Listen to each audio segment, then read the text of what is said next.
Michel Dufour est militant de terrain, homme de parti, élu local, il a été sénateur, il a été ministre. Il nous fait aujourd'hui l'honneur et le plaisir de publier avec Nos Révolutions ses mémoires sous la forme d'un feuilleton que vous allez pouvoir découvrir semaine après semaine. Aujourd'hui, nous avons voulu l'interroger sur le sens de ses mémoires, sur le contenu aussi. C'est une histoire qui nous mène de la Havane à Renaud-Billancourt, des couloirs des ministères au quartier populaire de Rueil. Restez connectés pour découvrir la suite.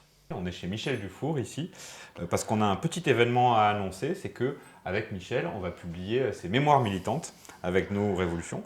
Bonjour Michel. Bonjour Hugo. Alors Michel, toi t'es plein de choses, t'es plein de gens, t'es militant de terrain, t'es chef de parti, élu local, sénateur, ministre, très impliqué dans le monde de la culture. Alors pour que les gens sachent, on est amis avec Michel, on se connaît depuis un peu plus d'une décennie maintenant, on s'est rencontrés ici à Nanterre sur les bancs de l'AG de section du PCF.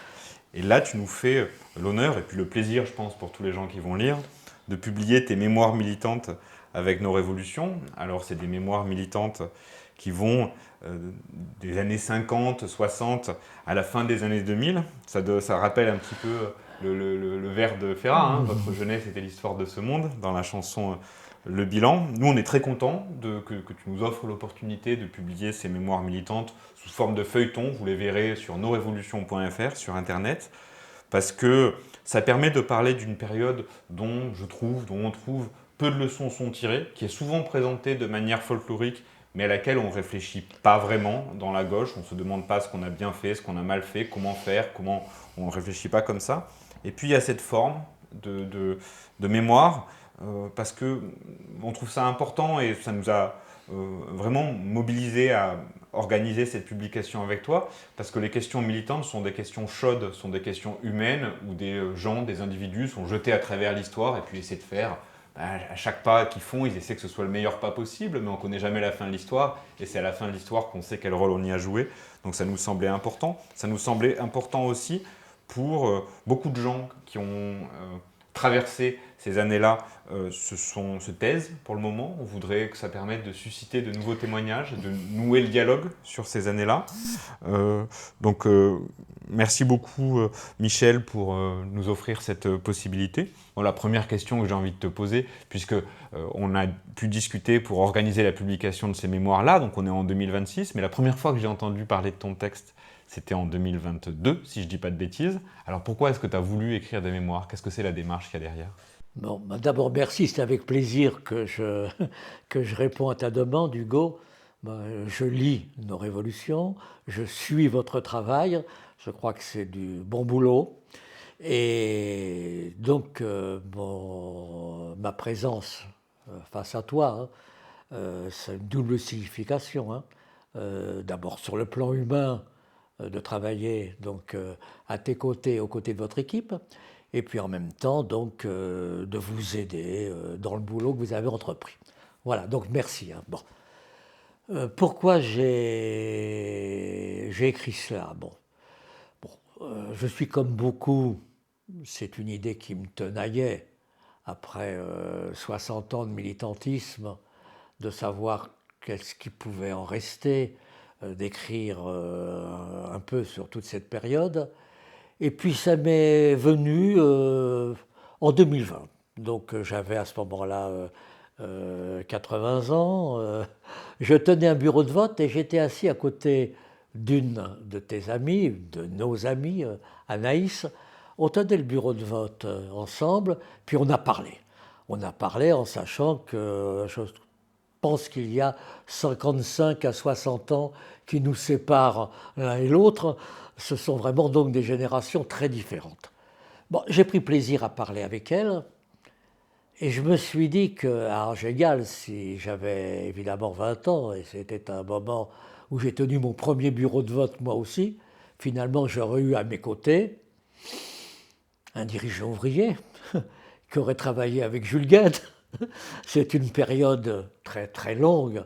Et je me suis dit, bon allez, mets-toi au travail. Et dans les 2 ans qui ont suivi, c'est pour ça que tu parles de 2022, j'ai fini donc à ce moment-là. J'ai fait un effort de mémoire en sachant que malheureusement, je n'ai pas d'archives personnelles. Ça, c'est le grand regret des gens de mon âge. On se dit, ah, si depuis mes 20 ans, tous les jours ou toutes les semaines, j'avais écrit quelque chose, quel bijou ça serait pour les militants d'aujourd'hui. Donc, c'est un travail de mémoire. Je suis revenu sur toute cette période, comme tu dis, qui part de mon adhésion qui date de 1959, bon, jusqu'à aujourd'hui, puis je suis toujours membre du parti, mais je m'étais un peu arrêté avec la fin de ma présence au Conseil national. En 2006, j'ai fait un coup d'arrêt dans les mémoires à ce moment-là. Moi, il y a une question, la première question que je me suis posée en découvrant le texte que vous allez pouvoir découvrir très bientôt, c'est la question du fil rouge. C'est-à-dire qu'au début, tu dis que tu viens d'un milieu politisé, mais pas militant. Ton père était à la CGTU, jeune postier, tu décrivais un petit peu ça. Politisé, mais pas militant. Et du coup, la question que j'ai envie de me poser, c'est quel est le fil rouge que tu as poursuivi pendant toutes ces décennies d'engagement? Qu'est-ce qu'il y a de commun entre le jeune Michel Dufour qui adhère au Parti communiste et puis le Michel Dufour à qui je suis en train de parler maintenant et qui jette un regard rétrospectif sur cette histoire-là? Quelle est ta flamme? Ma flamme, bon, il y a 2 temps, hein. Le départ, c'est vraiment la guerre d'Algérie. C'est le sentiment d'une partie, la partie la plus politisée, la plus ouverte, la plus progressiste de la jeunesse, de ne pas accepter ce qui se déroulait en Algérie. Bon, je n'ai pas fait la guerre parce que j'ai été sursitaire, hein, mais évidemment j'aurais pu la faire. Donc, étant né en 1940, c'est ça qui a été le déclic. Le déclic, ajouté à toutes les lectures de l'époque, la politisation d'une partie de la jeunesse, une partie seulement, je le dis dans mes mémoires, ne nous racontons pas d'histoire, il y avait aussi des centaines de milliers, des millions de jeunes qui n'étaient quand même pas très axés sur la réflexion politique, mais nous parlions. Dans ces mémoires, j'évoque ma classe de philosophie au lycée de Nanterre, où j'ai passé mon bac. C'est vrai qu'on parlait beaucoup politique. Un petit noyau, pas toute la classe, mais nous avions un noyau très politisé. Bon, tout ça concourt à un engagement donc plus fort et m'a venu au Parti communiste. Mais sans avoir rencontré aucun militant et sans jamais avoir eu le contact avec le monde ouvrier. Mon père était, comme tu l'as dit, mon postier, mais pas du tout militant, donc m'ayant jamais mis en contact avec ce monde-là. Et comme très vite, ça c'est quand même le fil rouge, on va dire, de départ et qui est resté, qu'on va retrouver tout au long, évidemment, de mon activité, mais qui se renforcera avec très vite des responsabilités militantes. Et alors là, très rapidement, le contact avec le monde ouvrier, avec des travailleurs en entreprise, ce que je ne connaissais absolument pas. Et étant secrétaire de section à l'âge de 24 ans, fallait bien que j'aille à la porte des entreprises de ma section, celle de Rueil et Malmaison. Il y avait à cette époque-là des entreprises, donc de rencontrer des camarades, de parler avec eux, de m'émouvoir sur leur lutte, sur leur situation. Et ça, c'est dans toute ma vie militante quand même un fil rouge. Alors, c'est du classique, hein, d'arriver ainsi, de ne pas vouloir décevoir des camarades avec qui on a des rapports de confiance, des rapports d'amitié, d'avoir le sentiment de ne pas être toujours compris, suivi, mais d'être quand même à leur côté, d'être de ce côté-là. Ça a été très fort et ça a été le fil rouge pendant des années et des années et qui permettent de comprendre mon engagement à différents moments. Tu décris des mécanismes d'engagement, je crois qu'on a en commun, et puis que tous les gens qui veulent changer le monde ont en commun, la fidélité pour une classe, la fidélité pour des collectifs humains. Qu'est-ce qui a changé d'après toi tout au long de ces décennies-là, puisque on parle de ton récit, il se déploie, alors il y a la guerre d'Algérie, il y a 68, il y a les luttes du programme commun, il y a les batailles sur la désindustrialisation dans les années 80. Alors je ne vais pas tout déflorer ensuite. Puis ensuite, la gauche plurielle qui arrive, 95, la grande grève en 95. Évidemment, spontanément, quand on milite, on a tendance à se dire, après tout, qu'une bataille en poursuit une autre, une bataille en remplace une autre, mais que le monde change jamais vraiment. Simplement, bon, ben, cette fois-ci c'était l'Algérie, la prochaine fois ce sera la bonne. Qu'est-ce qui a changé, d'après toi, de la fin des années 50 au début des années 2000, dans la manière dont se fait la politique, dans la manière dont se fait l'engagement, dans la manière dont des gens viennent à la lutte? Les changements dans la manière de faire de la politique sont venus très tard. Sont venus très tard car la période un peu faste pour le parti, je dirais, de ce que j'ai vécu, c'est-à-dire le milieu des années 60 jusqu'à la fin des années 70, on ne peut pas parler de changement dans la façon de faire. Nous étions donc bien avec des sections, des fédérations hyper organisées, avec tout de même du monde. Bon, la fédération du parti des Hauts-de-Seine, j'étais membre du secrétariat fédéral en 1970. C'était donc, ça remonte loin. J'étais déjà donc, j'avais été coopté dans ce petit noyau des secrétaires fédéraux. Pendant tout au long des années 70, le nombre d'adhérents au Parti communiste français dans les Hauts-de-Seine, c'est de 14 à 16 000 adhérents. Je ne peux pas, je n'ai pas d'archives disant c'était tant à telle époque, mais c'était à peu près cela. C'est-à-dire 16-17 fois plus de ce que nous sommes donc aujourd'hui. Et pendant toute cette période, on ne peut pas dire que fondamentalement, les façons donc de la pratique militante aient beaucoup bougé. On est quand même resté un parti très proche de celui dans lequel je prends des responsabilités au milieu des années 60 et qui demeure tel quel dans les années 70 et auquel on s'accroche pendant les années 80. Il y a donc une continuité. Donc il faut quand même attendre pas mal de décennies pour que je sente vraiment donc les changements.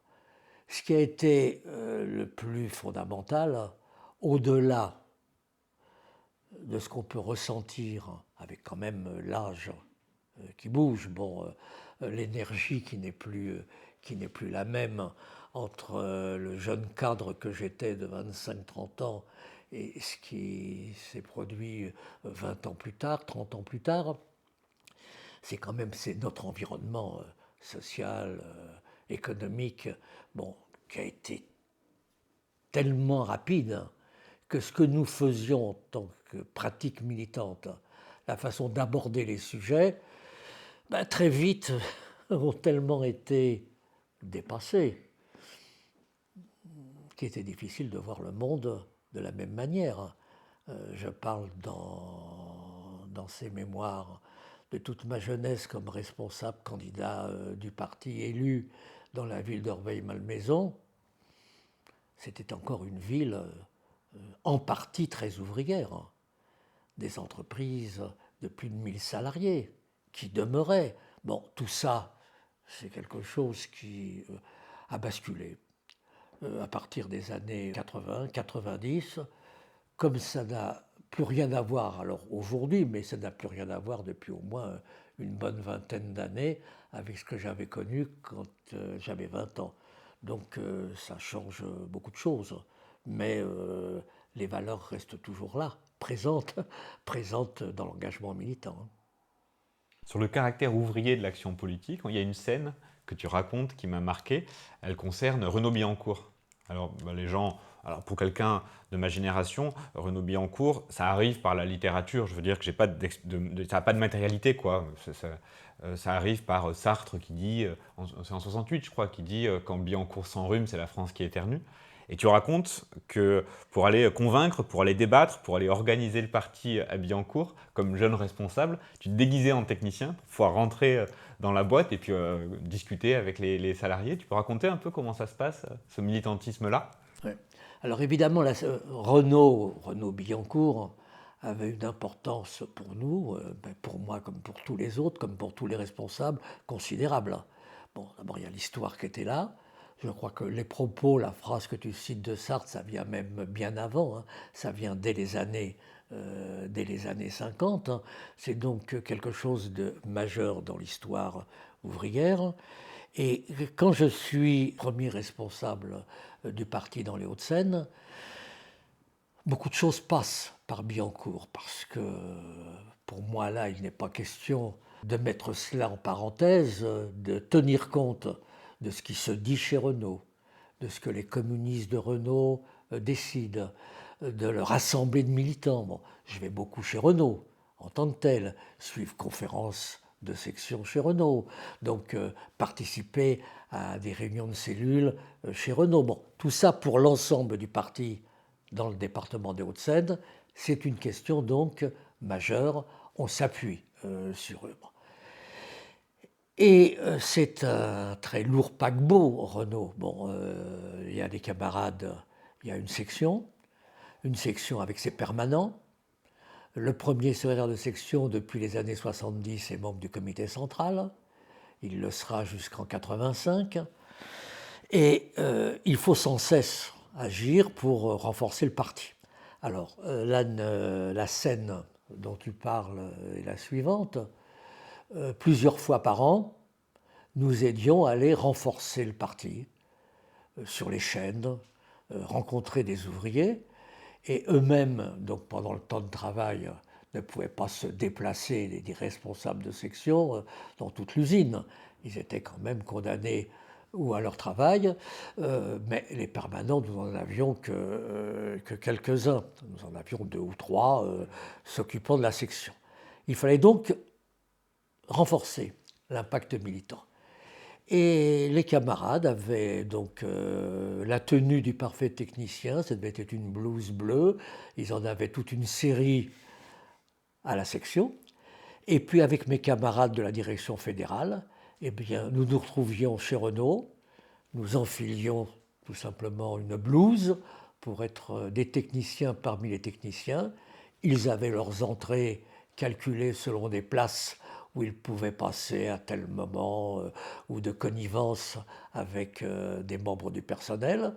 Nous rentrions depuis la place nationale dans l'usine, traversant l'usine là où les professionnels étaient, c'est-à-dire sur la rive droite de la Seine, franchissant la fameuse passerelle, le pont, la passerelle qui existe toujours et qui nous amenait dans l'île elle-même, où étaient les chaînes, puisque c'est dans l'île où il y avait une très forte concentration d'ouvriers spécialisés, majoritairement des ouvriers issus de l'immigration, arrivant très directement d'Afrique du Nord. C'était eux qui étaient majoritaires. Et nous restions la matinée à aller sur la chaîne. Mais il faut imaginer la puissance même, évidemment, de la CGT. Aucun contremaître ne venait pour nous déloger de la chaîne et nous empêcher de parler avec les ouvriers présents. Et là, bon, on leur demandait d'adhérer au parti. La réponse était classique. Je suis déjà à la CGT. Ils étaient à la CGT, ils ne voyaient pas trop bien quand même pourquoi devenir communiste. On amenait les arguments, ils remplissaient des bulletins d'adhésion qui permettaient d'ailleurs le lendemain ou le surlendemain dans l'Humanité d'indiquer 50, 60 adhésions chez Renault au Parti communiste français. Bon, c'était un des aspects de la vie évidemment politique dans cette entreprise. Ces travailleurs immigrés, il y avait aussi un autre moyen de les toucher, c'était dans les buvettes installées dans l'île elle-même, puisque c'était sous l'égide du comité d'entreprise, c'était évidemment des responsables de la CGT qui tenaient ces buvettes, permanences, aires de repos.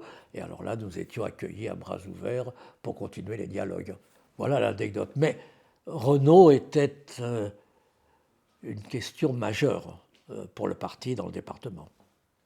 Tu parles, on le sent, avec beaucoup de tendresse pour pour ces politisations qui sont à la fois très massives et qui sont très collectives. Et puis tout à l'heure, tu parlais des liaisons avec la classe ouvrière qui t'ont servi de fil rouge tout au long de ton engagement. Est-ce que tu penses que c'est une page qui est tournée pour la France, ces formes de politisation-là, où des millions de gens, ou des dizaines de milliers, des centaines de milliers agissent ensemble, y compris politiquement et interviennent politiquement? Ou alors est-ce que ce sont des choses, des fils qu'il est possible de retisser sous des formes qui évidemment restent à inventer? Mais est-ce que ce moteur-là existe encore dans notre pays, l'engagement collectif, massif, de millions de gens, y compris issus des classes populaires?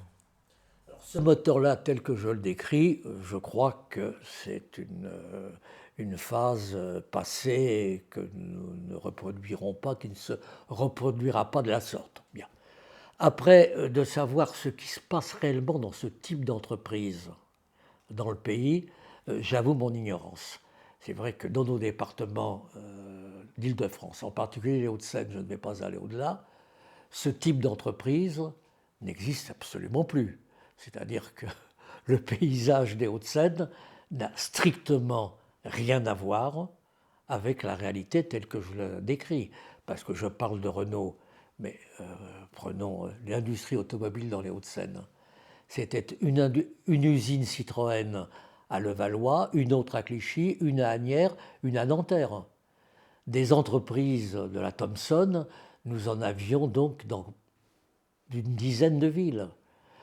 Une ville comme Issy-les-Moulineaux, aujourd'hui, ville extrêmement, je dirais donc, bourgeoise dans dans sa population, dans les immeubles qui ont été construits, était une ville, la Thomson CSF devait avoir 3 ou 4 sites avec des milliers de travailleurs. Bon, donc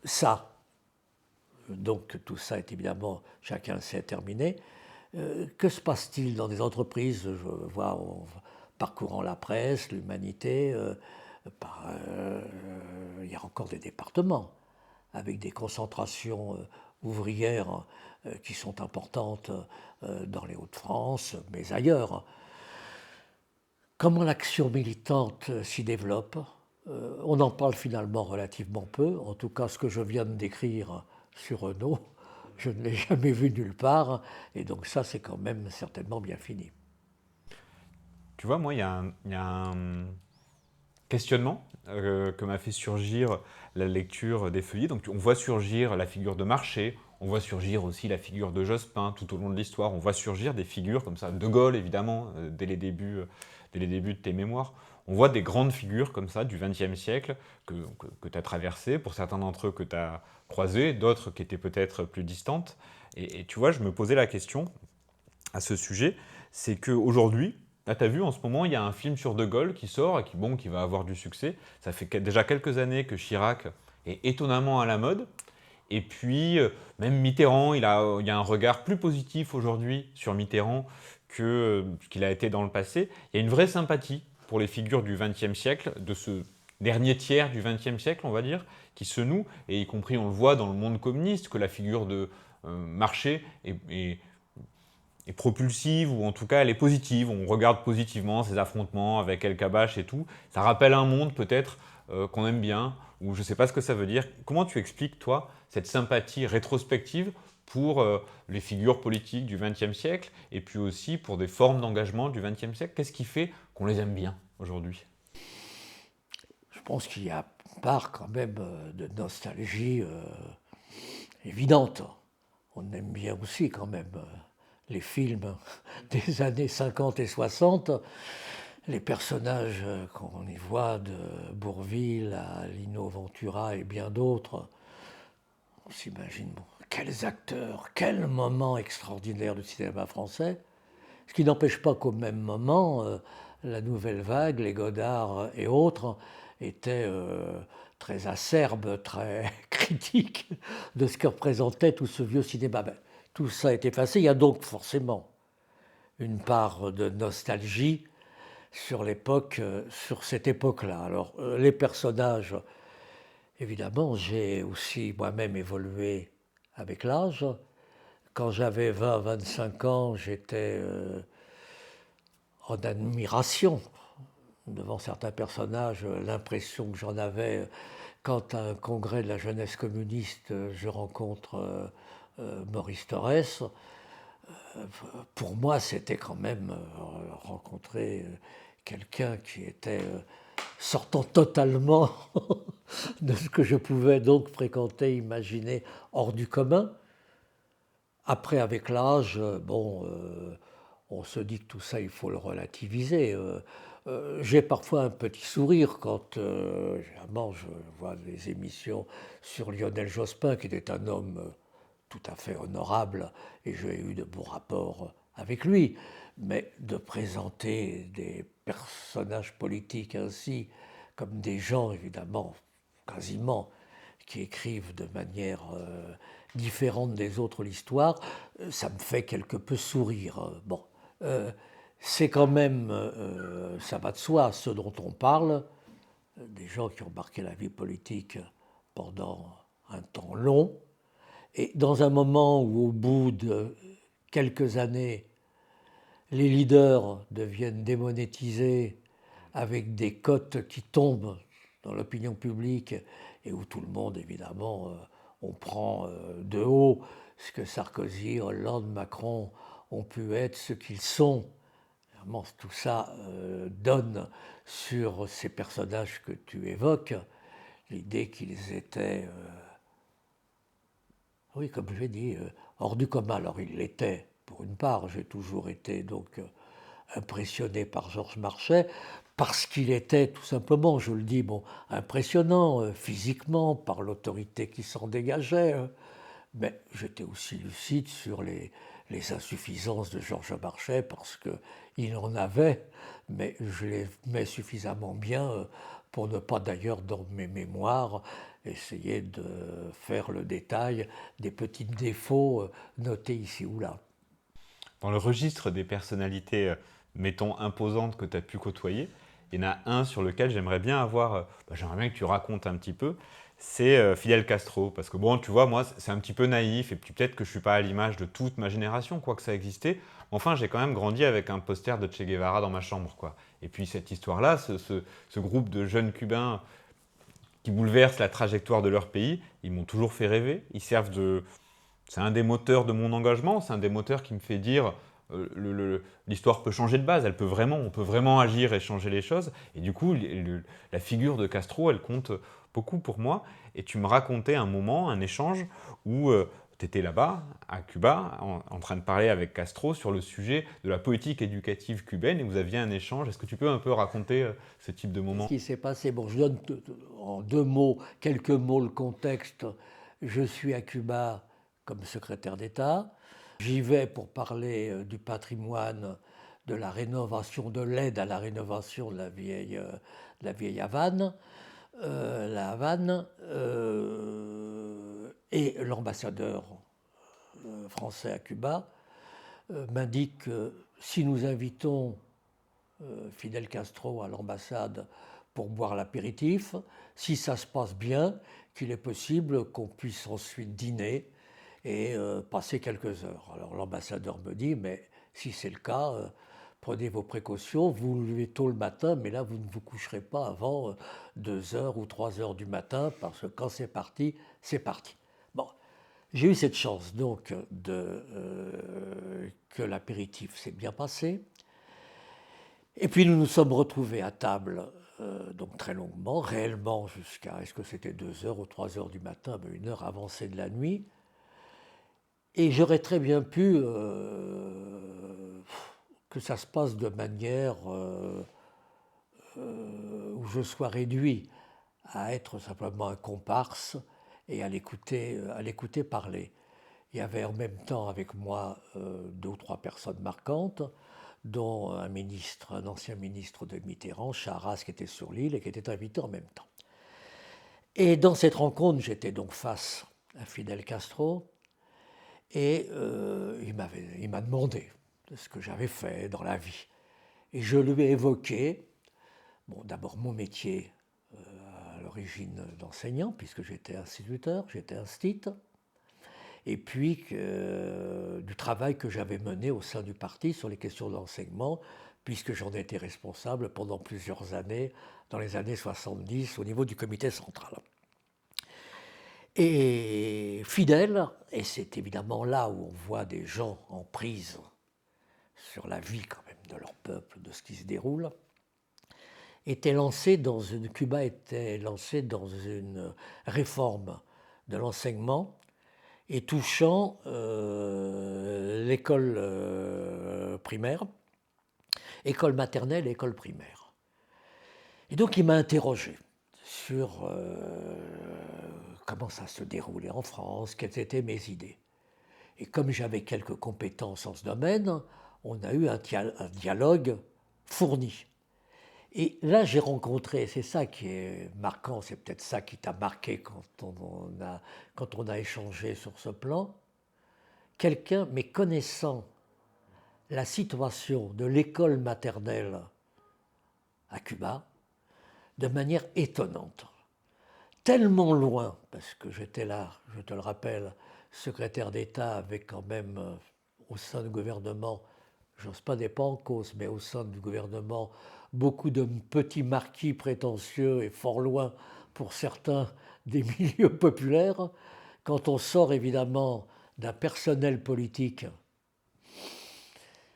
très, très discutable et quand même pas spécialement de haut niveau, et qu'on se retrouve face à un homme politique mondialement connu et qui a fait donc qui a changé le destin de son île, pouvoir s'intéresser d'aussi près à ce qui se passe chez lui, à m'en parler avec passion, évidemment ça m'a marqué, c'est pour ça que je l'ai évoqué avec toi, et je crois que c'est important parce que ça montre qu'on n'est pas simplement réduit à voir des hommes politiques de premier plan qui ne parlent de ces questions qu'en termes de communication. On peut aussi s'en témoin, s'enthousiasmer pour des questions aussi essentielles et les connaître, pas avec des fiches, mais les connaître parce qu'on les vit. Tes critiques, tu l'as été là, et puis les gens verront, tu l'es aussi dans le texte, de plein d'expériences auxquelles on a participé, militantes, gouvernementales. Tu as été ministre de la gauche plurielle. Tu as traversé plusieurs événements où tu dis, là-dessus, on n'a pas vraiment 68, là-dessus, on n'a pas vraiment saisi ce qui était en train de se passer. Il y a d'autres moments où tu fais preuve d'enthousiasme, où tu appuies ce qu'il y a de créatif ou ce qu'il y a d'intéressant. Mais toi, comme militant, comme homme politique, de quoi tu es le plus fier? C'est très compliqué. Ta question me prend un peu au dépourvu. J'ai plutôt tendance, mais j'ai tort, à ne pas être très fier de ce que j'ai fait, parce que je vis quand même un peu douloureusement les échecs, de grands échecs que nous avons connus.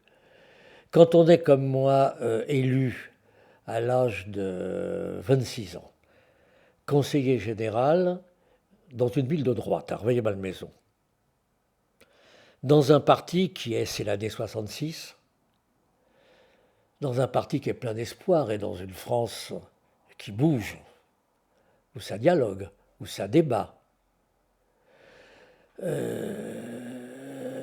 où j'arrive à avoir finalement dans cette ville, la majorité des voix, c'était sur les 2 tiers de la ville. La partie la plus riche de la Malmaison n'était pas dans mon canton, fort heureusement, mais sur les 2 tiers de la ville où je suis élu avec la majorité des voix. Et que 50 ans après, nous sommes réduits à avoir 2-3% des voix. Et qu'à chaque élection, parce que j'ai été candidat tout de même 5 fois aux législatives, dans cette ville, dans cette circonscription, 5 fois. J'ai été candidat 3 fois aux élections municipales, 3 fois aux élections cantonales, et que moi-même, j'ai vu dégringoler mon score, notre influence, notre poids dans la ville, de manière presque continue, en s'accélérant à partir des années 80, mais ensuite, même dans les années 70, dans ces années où je crois, c'est ce que j'explique, c'est ce que j'essaye de faire passer dans ses mémoires, où nous sommes passés à côté de beaucoup de choses. Et dans des villes qui étaient en pleine mutation, moi j'ai ressenti très vite, à côté de quoi nous passions en termes de mutation des populations, de demandes, et comment parfois on peut s'enfermer sur des discours que nous avons tenus, et j'étais le premier à le faire. Donc je ne me défausse sur personne.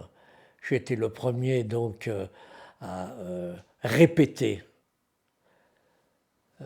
des choses que je croyais efficaces dans les messages à transmettre et où nous étions quand même totalement à côté de la plaque. Je pense l'expliquer parce que je suis honnête dans ces mémoires. Ce que j'ai pu raconter, prenant l'intervention soviétique en Afghanistan, les arguments que moi-même j'ai pu avoir pour justifier non pas leur intervention, mais notre politique qui demandait de la compréhension par rapport à cette intervention et rejetant tout sur l'ennemi de classe internationalement, je me dis qu'évidemment ça manquait quand même d'esprit critique et de vision un peu large du monde tel qu'il évoluait. Donc ça, évidemment, ça me rend difficile de répondre positivement te disant ça, je suis fier de tout ce passé. Mais en même temps, bon, quand je parle comme je le fais là, face à la question, que j'en parle à des camarades, à des gens qui étaient à mes côtés, qui me disent quand même qu'est-ce que c'était bien ce qu'on a fait. Tu dois être content quand même de t'être battu comme ça, d'avoir réussi à tenir, de ne pas avoir été corrompu politiquement, d'être resté comme tu l'étais à tes débuts. Tu es un peu le même, finalement. Je suis obligé de dire que oui. Est-ce que c'est un sentiment de fierté? Oui. Dans le monde tel, finalement, qu'il est, tel qu'il a évolué, avec toutes les démissions à tout point de vue qu'on a connues chez certains, d'avoir des responsables communistes, je crois que c'est un bon côté, qui ont finalement tenu le choc. Oui, c'est on va dire une petite fierté. Je voudrais te demander, vu que tu as été adjoint au maire, tu as été un militant municipal, c'est quoi la liaison dans ton histoire personnelle entre l'action locale comme ça et puis l'action mondiale qu'on vient d'évoquer? Moi, ça a été, comme pour tous les élus locaux, des moments intéressants, qui apportent parce qu'on rencontre du monde, il y a la diversité de la population qui est là, et puis on répond à certains besoins.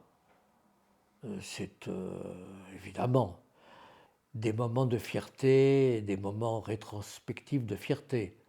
Bon, j'ai beaucoup œuvré dans la ville de Nanterre pour la création de certains équipements culturels, en particulier une maison de la musique. Quand je fais le bilan, combien de temps ça a pris, comment nous y sommes pris, bon, évidemment, je suis fier de cela. Fier, c'est un grand mot, en tout cas j'en suis content. Je suis satisfait. Quel était le lien avec tout le reste?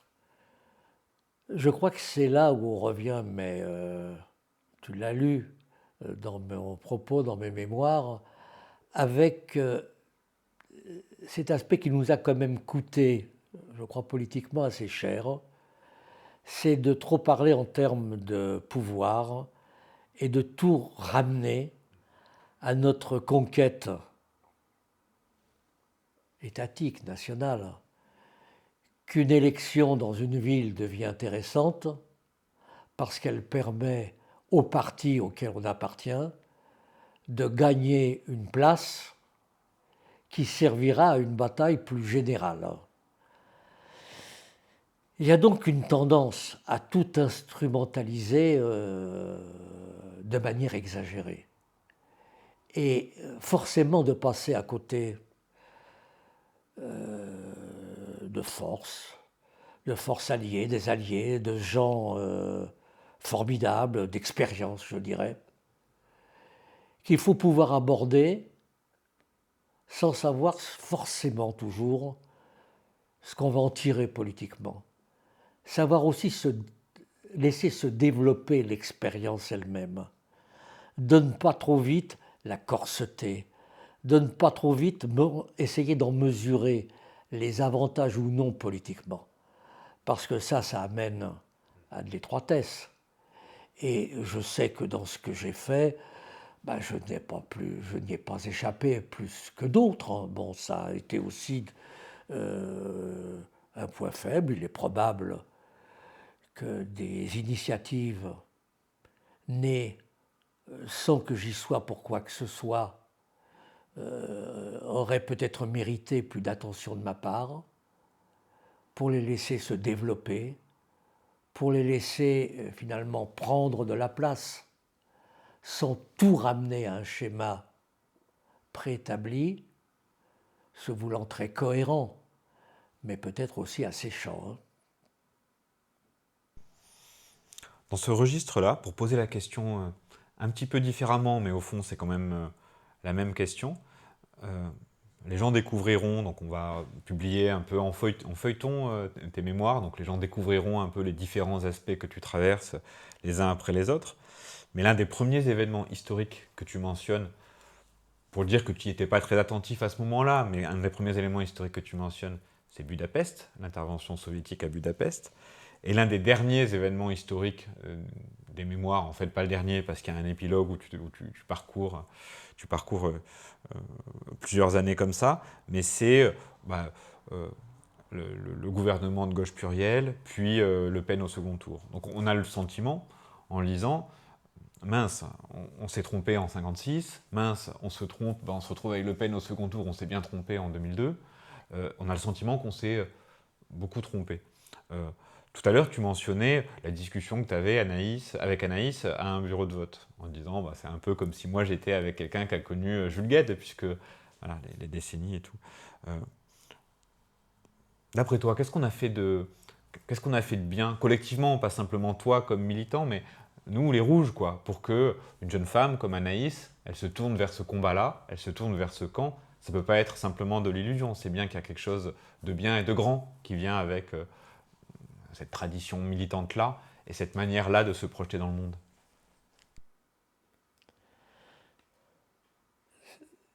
Longtemps, je crois, a demeuré et demeure les formidables percées que où nous avons été partie prenante et éléments majeurs du Front populaire, de la résistance et du communisme municipal.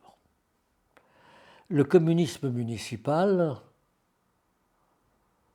je reprends la formule donc, c'est quelque chose de majeur. Il faut quand même se rappeler comment ça a marqué des générations, et des générations, ce que ça tranchait avec le reste de vie politique dans le pays. Maintenant, on aborde ça, évidemment, on parle communisme municipal parce que à Gennevilliers, à Nanterre, à Bagneux, à Malakoff ou ailleurs, il y a des maires communistes ou proches du Parti communiste. Bon.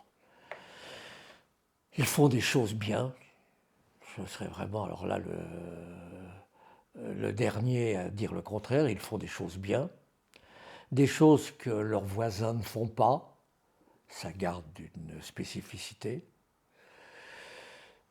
Mais c'était gigantesque dans les années 40 et 50 encore. Et je ne reviens pas donc à l'avant-guerre. Mais dans ce que j'ai connu, la gestion de la ville de Nanterre, en comparaison de la gestion des villes de Rueil ou d'autres, je dirais presque que c'était le jour et la nuit. Il y avait sur tous les plans,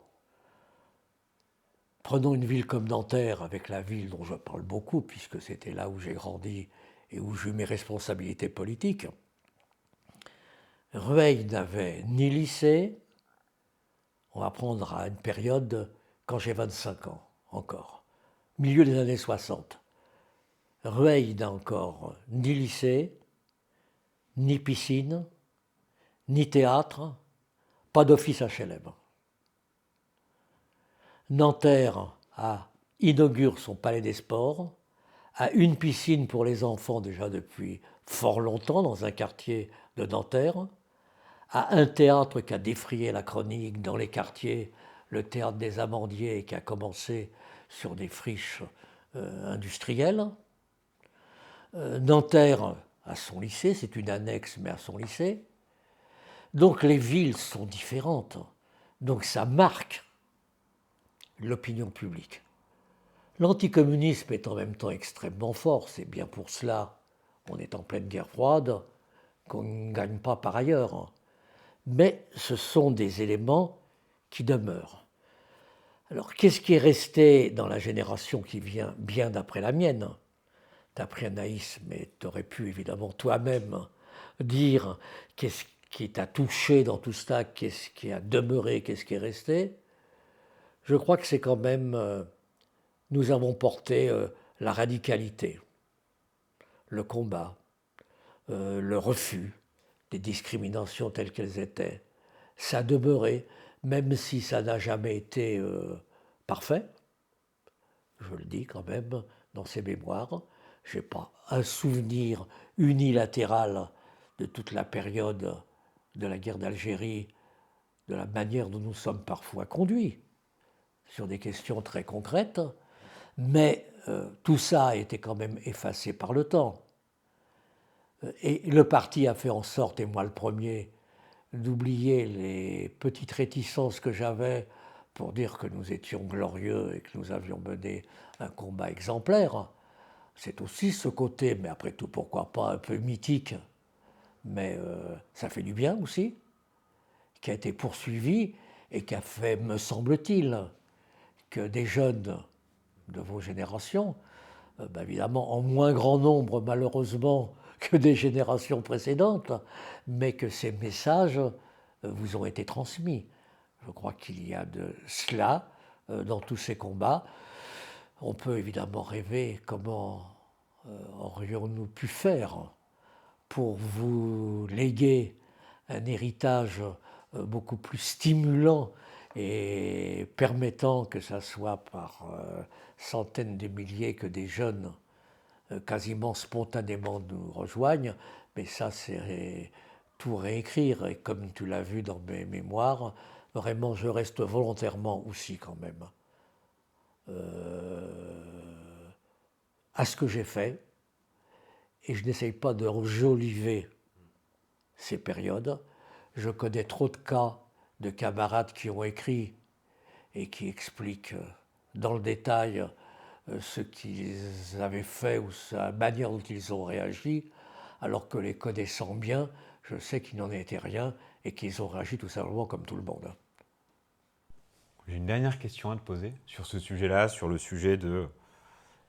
Bon, on est des humains noyés dans les mythes qu'on raconte, qu'on se raconte parfois. On essaie d'être à la hauteur des mythes dans lesquels on se projette. Et puis bon, c'est aussi partie prenante de la condition humaine. Je sais que, et puis tu le racontes, que tu as été partie prenante de beaucoup de tentatives ou de beaucoup de combats pour refonder l'engagement communiste. Moi, c'est quelque chose que je reçois comme une volonté de repartir à l'assaut du ciel, entre guillemets. Bon, je prends la formule de Marx, mais une volonté de dire, bon, on a pris des claques, on a été mis dans un coin du ring à un moment, mais enfin, on se remet debout et puis on y retourne parce qu'il y a un monde à changer.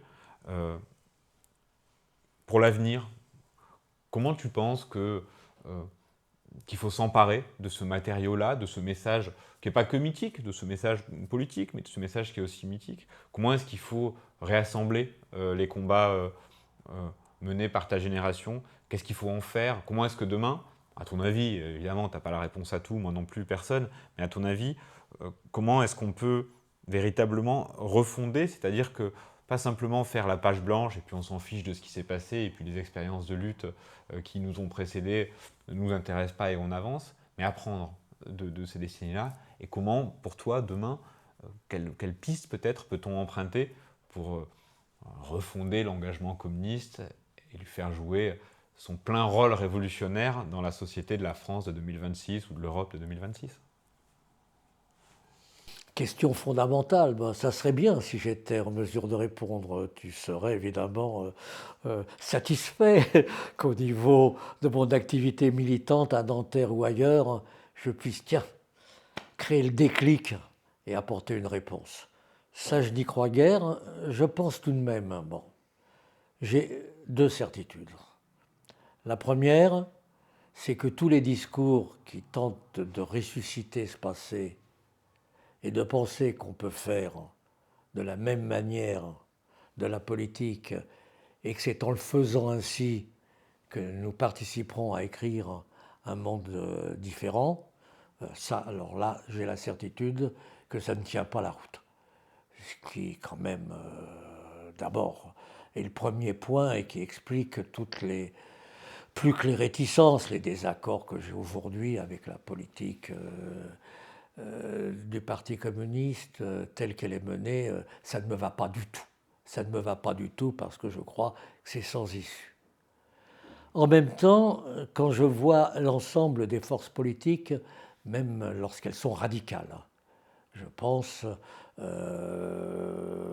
la France insoumise, sans avoir une vue précise de celle-ci. C'est-à-dire que je n'ai pas de vue nationale de la France insoumise, du militantisme dans différents endroits.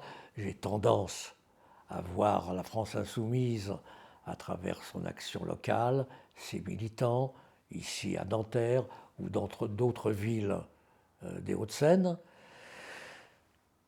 Je me dis que ce que nous avons été, ce qui en reste, comme type de militantisme, parfois dans ce qu'il a de meilleur, d'expérience, peut leur apporter beaucoup, peut apporter beaucoup au mouvement que nous pouvons demain créer justement avec ces gens-là, qu'ils auraient tort, grandement tort, de se passer de tout ce dont nous sommes encore porteurs. Nous l'avons vu à travers des élections municipales les plus récentes.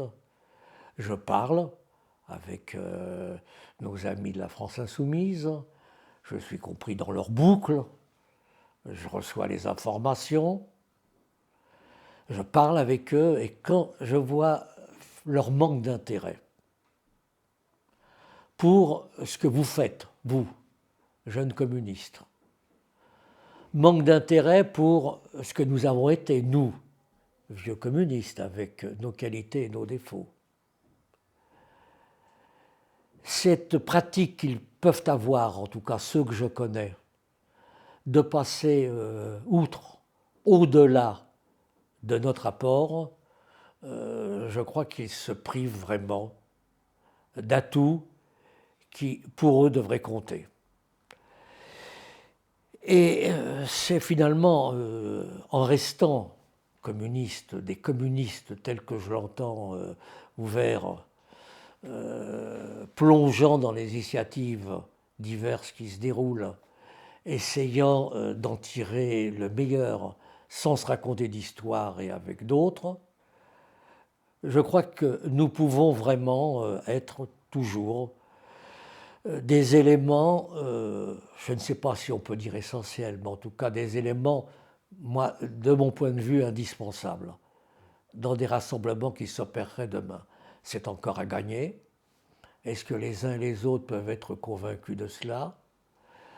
Quelle sera la nouvelle phase dans quelques années de la situation de la gauche en France? J'ignore. Mais en tout cas, on a un rôle à jouer. Et le rôle peut simplement être, dans l'esprit où je le dis, c'est pas de ressasser le passé. Merci Michel. Eh bien moi merci. Merci à toi. Et puis, quand même, donc je ne me mets pas à votre place.